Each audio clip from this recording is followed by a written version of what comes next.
నమస్తే, welcome to Telugu రాజ్యం. మనతో పాటు ప్రముఖ political and cine critic Bharadwaj గారు ఉన్నారు. సార్తో మాట్లాడదాం. సార్ నమస్తే. నమస్తే సార్, పాస్టర్ ప్రవీణ్ పగడాల హత్యోదంతం తదనంతరం, అంటే అది హత్య లేకపోతే ఏం జరిగిందనేది తదనంతర పరిణామాలు చూసాం మనం. మరి ఈ నేపథ్యంలో ప్రస్తుతానికి పాస్టర్ అజయ్ బాబు అరెస్ట్, దీనికి సంబంధించి అంటే ఈ ఉదంతంతో ఈయనకి ఏమైనా సంబంధం ఉందా, ఎలా అనుకోవచ్చు? అంటే సరికొత్త మలుపులు ఏమైనా తిరగబోతుందా? అంటే ఉదంతంతో సంబంధాలు ఉన్నాయా అనేది పక్కన పెట్టేస్తే, ప్రవీణ్ పగడాల మరణం ఒక అనుమానాన్ని రేకెత్తించింది క్రైస్తవ సమాజంలో. No doubt sir. అవును, వాళ్ళు దాన్ని బలంగా వినిపించే ప్రయత్నం చేశారు, దాన్ని కంట్రోల్ చేసే ప్రయత్నం అట్నుంచి జరగలేదు ప్రాపర్గా. అంటే వాళ్ళని కూర్చోబెట్టి ఇది జరిగింది అని చెప్పే ప్రయత్నం ప్రభుత్వం వైపు నుంచి జరగాల్సిన పద్ధతిలో జరగలేదు. ఎప్పటికప్పుడు పోలీసులు మీడియా ముందుకు వచ్చి సీసీటీవీ ఫుటేజ్ ప్రదర్శించడం జరిగింది, వాళ్ళ అజంప్షన్ చెప్పడం జరిగింది, కానీ అధికారికంగా పోస్ట్ మార్టం రిపోర్టు మరొకటో ఓపెన్గా ఇది జరిగింది అని చెప్పే ప్రయత్నం చేయలేదు. కానీ వారి బంధువులు అయితే అంటే హత్యని మాట్లాడేవాళ్ళు మాట్లాడతారు, అది హత్య జరిగిందని ఆయన హర్ష్ కుమార్ కూడా మాట్లాడాడు కదా, పాల్ గారు కూడా చాలా గట్టిగా గళం వినిపిస్తున్నారు. అనుమానాలు ఉన్నాయి. ఎందుకు అనుమానాలు ఉన్నాయి? దానికి ఒక ప్రాతిపదిక ఉంది. అతను అంతకుముందు ఈ హైందవ గురువులతో ఆయన ఘర్షణ పట్టము, డిబేట్లలో వాళ్ళ మధ్య జరిగినటువంటి గొడవలు, నిన్న అసలు ఉండనివ్వం అన్న పద్ధతిలో వాళ్ళు వార్నింగ్లు ఇచ్చేయటం, ఏది లైవ్ డిబేట్లలోనే. ఈ పునాది మీద ఆ అనుమానం వాళ్ళకి రావటం పట్ల మనం వ్యతిరేకించాల్సిన అవసరం ఏం లేదు, కానీ దాన్ని ఎలా హ్యాండిల్ చేయాలి అనే విషయంలో ఒక గందరగోళం జరిగింది. వాళ్ళు అంటే మధ్యలో రకరకాల వీడియోలు వచ్చినాయి, ఆయన తాగి డ్రైవ్ చేస్తున్నాడు అన్నారు. అయితే ఈ పోస్ట్ మార్టం రిపోర్ట్ డిలే కావడానికి కారణం ఆయన శరీరం మీద ఉన్నటువంటి వివిధ గాయాలు, ఏదో బర్నింగ్ ఉంది, దాన్ని ఇంకొక సెక్షన్కి ఎక్కడికో పంపించాం, అక్కడి నుంచి వివరాలు రావాలి, ఇవన్నీ చెప్తున్నారు. కానీ అసలు వీటన్నిటినీ పక్కన పెట్టేసి బేసిక్గా ఆయన తాగాడా లేదా అనేది తెలిసిపోతుంది కదా, అది చెప్పటం లేదు. అది చెప్పేస్తే సినిమా క్లోజ్ అయ్యి మిగిలిన వాళ్ళందరూ ఆగిపోతారు. అవును, కానీ ఎందుకు చెప్పట్లేదు? ఆయన వైఫ్ పోస్ట్ మార్టం చేయొద్దు అని అన్నారు అనేది పట్టుకొస్తున్నారు ఎజెండాలో. ఇప్పుడు ఆవిడ ఎందుకు చేయొద్దు అంటున్నారు అనేది కూడా చెప్తున్నారు. ఎందుకు చేయొద్దు అని ఉంటారు? ఒకవేళ ఆయన తాగున్నాడని తెలిస్తే డ్రంక్ అండ్ డ్రైవ్ కింద వచ్చేస్తే ఇన్సూరెన్స్ డబ్బులు రావని, అందుకని ఆవిడ వద్దంటోంది. అవును, ఇలా ఈ విషయాన్ని చాలా జటిలంగా మారుస్తున్నారు. ఇది ఎప్పుడైతే క్రైస్తవ సమాజంలో డౌట్ ఉందో ఆ డౌట్ని ఎక్స్ప్రెస్ చేయడానికి కొంతమంది అగ్రెసివ్గా మాట్లాడారు. ఎగ్జాక్ట్లీ, అజయ్ కూడా ఆ మాట్లాడిన వాళ్ళలో ఇతను ఉన్నాడు. ఇదే సమయంలో ఈ అజయ్ లాంటి వాళ్ళని ఎందుకు ఫెసిలిటేట్ చేస్తున్నారు మీరు అని చెప్పి మీడియా ఆఫీసులకు వచ్చి కొంతమంది క్రైస్తవ పాస్టర్లు అడిగారు. అంటే ఇది ఇంకొక ప్రమాదానికి దారితీస్తుంది, క్రైస్తవ సమాజం ఈ సమస్య పట్ల ఇలాగే రియాక్ట్ అవుతుంది అని ఇతరులు అనుకుంటే అది సమాజంలో హార్మనీకి ఇబ్బంది కలుగుతుంది. కాబట్టి మీరు ఎందుకు ప్రమోట్ చేస్తున్నారు? మీ వ్యూవర్షిప్ కోసం మీరు ఎవరు మాట్లాడతారంటే వాళ్ళ దగ్గరికి వెళ్ళిపోయి మాట్లాడించేస్తున్నారు మీరు. అంటే ఆవేశాన్ని ప్రపంచానికి అందిస్తున్నాం అనుకుంటున్నారు, కానీ ఈ మాట్లాడిన మాటలు ఒక ఏరియాలో వాళ్ళు ఎమోషనలైజ్ అయ్యి మాట్లాడుతున్నారు. వీటి తాలూకా ప్రభావం ఇంకో విధంగా మతం మీద ఉంటుంది. అందుకని దయచేసి మీరు ప్రమోట్ చేయకుండా కొంతమంది పాస్టర్లు వెళ్ళి వేడుకుంటున్నారు. అయితే ఈ అజయ్ అరెస్ట్ జరిగింది, ఇదంతా బాగానే ఉంది. అలాగే హిందూ సమాజం నుంచి కూడా కొంతమంది గురువులు దీని మీద అట్నుంచి, అంటే హైందవ సమాజం నుంచి మాట్లాడుతున్న వాళ్ళు కూడా కొంచెం ఒళ్ళు దగ్గర పెట్టుకుని మాట్లాడండి, తొందరపాటు ప్రకటనలు వద్దు అని మాట్లాడుతున్నారు.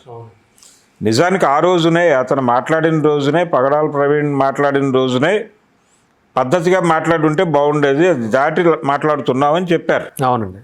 అయితే ఎందుకు పరిధి దాటి మాట్లాడారు వాళ్ళు? అంటే వాళ్ళకొక ఇది ఉంది, అవగాహన. హిందూ మతం ప్రమాదంలో ఉంది అనే అభిప్రాయం కలిగించడం ద్వారా ఈ దేశంలో రాజ్యం నడిపిస్తున్నటువంటి ఒక పార్టీ ఉంది. ఆ పార్టీ ఆదరణ కోసం వీళ్ళు క్రిస్టియానిటీ నుంచి, ఇస్లాం నుంచి హిందూ మతం చాలా ఇబ్బందులు ఎదుర్కొంటోంది అనే ఉద్దేశంతో, ఆ ఉద్దేశాన్ని ప్రమోట్ చేయటం కోసం బైబిల్ మీద అలాగే ఖురాన్ మీద రకరకాలుగా వ్యాఖ్యానాలు చేశారు వీళ్ళ టోన్లో. అవును, ఆ వ్యాఖ్యానాలు చేసిన వాళ్ళల్లో మనకి చాలామంది కనిపిస్తారు. అవును, ఈ కనిపించిన వాళ్ళు ఎవరి మీద కూడా ఏ రకమైన కేసులు నమోదు కాలేదు. అది కూడా ఇప్పుడు క్రైస్తవ సమాజంలో ఒక వాళ్ళ మీద కేసులు ఎందుకు బెటర్, ఇతన్ని ఎందుకు అరెస్ట్ చేశారు అనేది ఒక కంపారిజన్ వస్తుంది. కేవలం హిందుత్వ నుంచి కొంతమంది, ఇప్పుడు రాధా మనోహర్ దాస్ లాంటి వాళ్ళు ఉన్నారు. అవును అవును ఆయన చాలా రెడిక్యూల్ చేస్తూ బైబిల్ మీద వ్యాఖ్యానాలు చెప్పాడు. అవును, ఆయన కూడా చాలా మంది వ్యతిరేకిస్తున్నారు ఇప్పుడు. అదే హిందూ సమాజం నుంచి, అవును, హిందూ సమాజం నుంచి కూడా ఆయన మీద వ్యతిరేకత వ్యక్తం అవుతుంది. అవును, ఎందుకంటే ఈ సామాజిక సమీకరణలు లేకపోతే మతపరమైనటువంటి సామరస్యాన్ని దాన్ని ఇబ్బంది పెట్టే పరిస్థితుల్లో మీరు మాట్లాడుతున్నారు, ఆయన మాట్లాడాడు అనేది ఒక ఆరోపణ చేశారు. అవునండి, అంటే పరిస్థితిని చక్కదిద్దటానికి. ఇప్పుడు నేనేమంటానంటే, ఇప్పుడు అజయ్ లాంటి వాడిని మీరు పట్టుకున్నారు, తీసుకెళ్లారు, బాగానే ఉంది. మరి ఇటు నుంచి ఇష్టం వచ్చినట్టు మాట్లాడిన వాళ్ళ మీద కూడా కేసులు పెట్టాలి కదా. పెట్టాలి మరి ఖచ్చితంగా. అంటే కంప్లైంట్ ఇవ్వాలి కదా వాళ్ళు అంటున్నారు. అవును ఆ మాట. అవును, దీనికి కూడా. అవును, దేనికి దానికి వాళ్ళు కంప్లైంట్లు ఇచ్చారా లేదా అన్నది కాదు క్వశ్చన్. వీళ్ళు ఈ మాటలు మాట్లాడటం మొదలుపెట్టాకే వీళ్ళని ఎదుర్కోవడానికి వాళ్ళు అది మాట్లాడారు. ఓకే. కాబట్టి ముందు ఇక్కడ ఉంది స్విచ్. ఇది పట్టించుకోకుండా మీరు అది ఇష్యూ వరకే చూస్తే, అది ఇష్యూ వరకు మాత్రమే చూస్తే వాళ్ళు నిందితులే. కానీ వాళ్ళని ప్రొవోక్ చేసింది ఎవరు అన్నప్పుడు వీళ్ళని కూడా సీన్లోకి పట్టరావాల్సిన బాధ్యత పోలీసులది ఖచ్చితంగా. ఏది భారతదేశం లౌకిక రాజ్యాంగం అయి ఉంటే, లౌకిక రాజ్యాంగం అంటే ఏమిటి, రాజ్యాంగానికి లేకపోతే రాజ్యానికి మత స్వభావం ఉండదు. మత స్వభావం ఉండనటువంటి రాజ్యం అయి ఉంటే ఇది వాళ్ళ మీద కూడా కేసులు పెట్టాలి. ప్రొవోక్ చేసింది మీరు అని. ఎందుకంటే వీళ్ళు ప్రొవోక్ చేసిన తర్వాతే వాళ్ళు మాట్లాడారు అనేది చాలామంది హిందూ గురువులే మాట్లాడుతున్నారు. అవునండి, అదే. దీన్ని సుమోటోగా తీసుకుని వీళ్ళ మీద కేసులు బుక్ చేయొచ్చు. చేస్తే ఏంటంటే స్టేట్ మీద ఒక కాన్ఫిడెన్స్ వస్తుంది. ఇప్పుడు మైనారిటీల్లో ఆ కాన్ఫిడెన్స్ బిల్డ్ చేయాల్సినటువంటి బాధ్యత స్టేట్ మీద ఉంది. ఈ అజయ్ లాంటి అరెస్టులు చేయడం కాదు జరగాల్సింది. ఇప్పుడు చేయండి, అది కూడా చేయండి. కానీ ఇటు నుంచి కూడా కొన్ని జరిగితే, అజయ్ అరెస్ట్ సహేతుకం కాదైతే. ఆయన కొంచెం దూకుడుగా మాట్లాడాడు. మాట్లాడిన దాని పరిణామమే ఇది. కేఏ పాల్ గారు కూడా మాట్లాడాడు. ఎవరు మాట్లాడలేదు, ఎవరు ఎమోషన్లో వాళ్ళు మాట్లాడారు. సుకుమార్ గారిని కూడా విచారణకు పిలిచారు కదండి. పిలిచారు. ఆయన నా దగ్గర సాక్ష్యాలు ఉన్నాయి, నేను ఇస్తాను అన్నాడు. ఇస్తాడేమో చూద్దాం. ఇచ్చానని చెప్పాడు ఆల్రెడీ. మరి దాని మీద వాళ్ళ అధికారిక ప్రకటన ఏం లేదు. అసలు పోస్ట్ మార్టం రిపోర్ట్లో అతను తాగాడా లేదా అని చెప్పేస్తే క్లోజ్ అయిపోతుంది కదా గొడవ. అది మాత్రం చెప్పట్లేదు. ఆ ఒక్కటే అడగద్దు అన్నట్టుగా అది తయారైంది.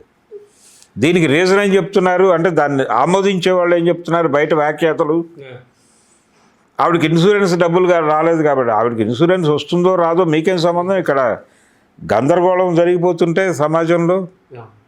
అందుకని ఖచ్చితంగా అక్కడ నిజమైతే నిజం చెప్పేయండి. ఖచ్చితంగా. Yes sir. ఎందుకు దాచిపెట్టాలి, ఎవరి కోసమో, ఎందుకు నిజాన్ని దాచిపెట్టాలి, ఎవరి ఇన్సూరెన్స్ కోసమో. మీరు చెప్పినట్టు కొద్ది రోజులు వెయిట్ చేయాలి. వెయిట్ చేస్తే తప్ప మనకి చాలా విషయాల్లో క్లారిటీ రాదు. అవును, రైట్ సార్.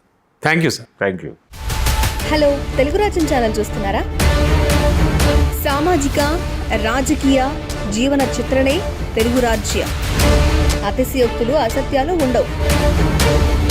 రాజకీయ కోణం కాదు, ప్రజా కోణమే కొలబద్ద. తెలుగు రాజ్యం వీక్షణ మీ ఉత్తమ అభిరుచికి నిదర్శనం.